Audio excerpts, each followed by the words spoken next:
Memberikan hati kepada Tuhan.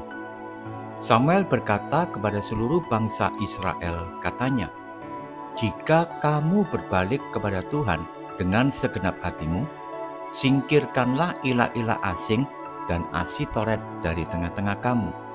Berikanlah hatimu kepada Tuhan dan layanilah Dia. Maka Dia akan menyelamatkan kamu dari tangan orang Filistin." Lalu orang-orang Israel menyingkirkan para Baal dan Asitoret dan hanya melayani Tuhan. 1 Samuel 7 ayat 3 dan 4, terjemahan AYT. Pada zaman hakim-hakim, Israel seringkali jatuh dalam dosa pemberontakan dan dihukum Allah melalui bangsa asing.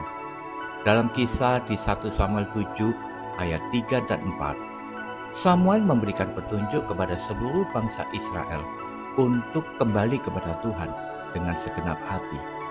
Proses pertobatan ini mengungkapkan 3 langkah penting yang dapat menjadi panduan bagi kita dalam menyelaraskan kembali hubungan kita dengan Tuhan.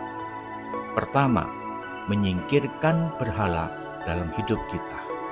Meskipun pada zaman sekarang berhala tidak selalu berwujud patung fisik, namun mereka dapat menjadi segala sesuatu yang menduduki tempat utama di dalam hati kita, menggantikan Tuhan. Ini bisa berupa kekayaan, kekuasaan, atau hal-hal lain yang menjadi fokus utama dalam hidup kita.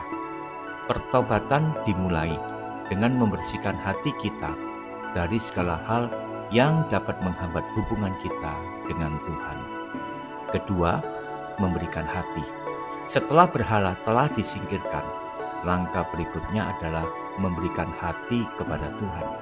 Ini bukan sekedar tindakan fisik, tetapi transformasi batiniah yang menjadikan Tuhan sebagai pusat dan tujuan utama dalam hidup kita. Memberikan hati kepada Tuhan berarti mengakuinya sebagai Raja yang memerintah atas hidup kita. Dan ini melibatkan ketaatan yang sepenuh hati kepadanya.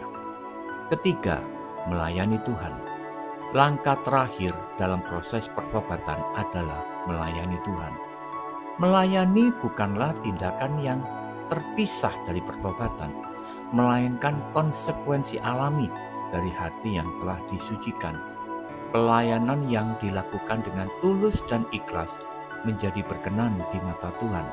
Namun, penting untuk memastikan bahwa langkah-langkah sebelumnya telah dilakukan dengan benar, sehingga pelayanan kita menjadi refleksi dari pertobatan yang sejati.